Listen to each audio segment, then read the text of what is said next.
అందరికీ మరి ముఖ్యంగా పారంజ్యోతి గారికి పిఎస్పీ ఎస్ఎస్సీ గారికి ఏపీ పిఎస్పీ కోఆర్డినేటర్ అయినటువంటి మాజీ డీజీపీ డాక్టర్ జె పూర్ణచంద్ర గారికి మిగతా మిత్రులందరికీ హృదయపూర్వక స్నేహితులను తెలియజేస్తున్నాం.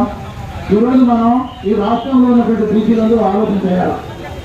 మన రాష్ట్రంలో భాగంగా ఉన్నటువంటి ఉమ్మడి రాష్ట్రంలో భాగంగా ఉన్నటువంటి తెలంగాణ రాష్ట్రంలో ఈరోజు బీసీ కులాల జనాభా లెక్కలు తీయాలని జరుగుతుంది. మరి అక్కడ తీస్తూ ఉంటే ఇక్కడ ఉన్నటువంటి బీసీలు మరి నిద్రావస్థలో ఉండడం అంటే మన హక్కులు మనమే కారాల్సిన కాదా, ఇది ఆలోచన చేయాల్సిన అవసరం ఉంది. ఈ రోజు ఈ రాష్ట్రంలో బీసీ సంఘాలు వచ్చి చేయాల్సిన పరిస్థితి ఉంది. కానీ లేని పరిస్థితుల్లో ఈ రోజు బహుజన సమాజ్ పార్టీ ఇది లీడ్ తీసుకోకపోతే ఈ రోజు మాట్లాడే పరిస్థితి లేదు. మరి ఎందుకు తీసుకుంది బహుజన సమాజ్ పార్టీ అంటే బహుజనులతో ఉండదు కనుక. ఎందుకంటే నా సోదరులు 78 ఏళ్లుగా ఈ రాజ్యాంగం వచ్చినటువంటి అనేక విధాలుగా వెళ్తున్నారు. మరి వీళ్ళకు మన జనాభా లెక్కలు తీసుకురాబట్టే అన్ని విధాలుగా నష్టపోతాం. స్థానిక సమస్యల వలన, చట్ట సభల వలన, మరి అనేక విద్యా ఉద్యోగాల వలన అన్నింటిలో నష్టపోతున్నాం. మరి దీనికి వీళ్ళకు సొల్యూషన్ చూపించకపోతే వీళ్ళు ఇట్లా మర్చిపోతారనే ఉద్దేశంతో బహుజన సమాజ్ పార్టీ ఈ రోజు మనకు ఇలాంటి అవకాశం కల్పించింది. మరి మనందరం బహుజన సమాజ్ పార్టీకి ఎంతో రుణపడి ఉండాలనే సందర్భంగా మీ అందరికీ మనం చేస్తున్నాం.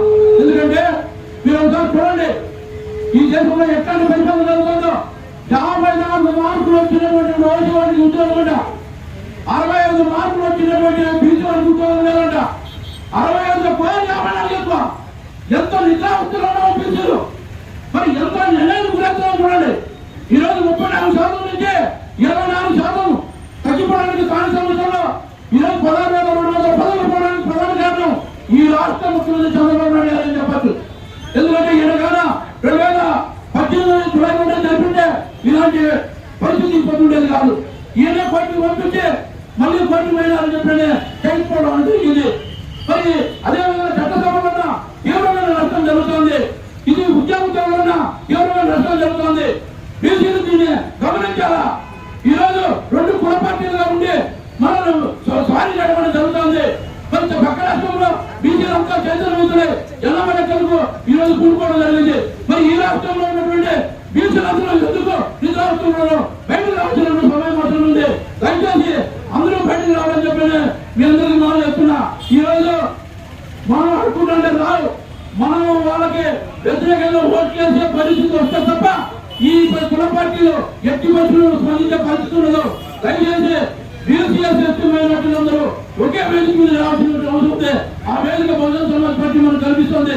దాని మీద వచ్చి మనం పోరాడితే తప్ప ఈ అగ్రకుల పార్టీల మనోభావాలు సంబంధించిన వాళ్ళు మనం స్పందించే పరిస్థితి ఉండదు. దయచేసి ఎస్సీ ఎస్టీ బీసీ మైనార్టీలందరూ మేము చేసే ఈ ప్రోగ్రాంలకి అందరూ కలిసి మరొకసారి మనం చేసుకుంటూ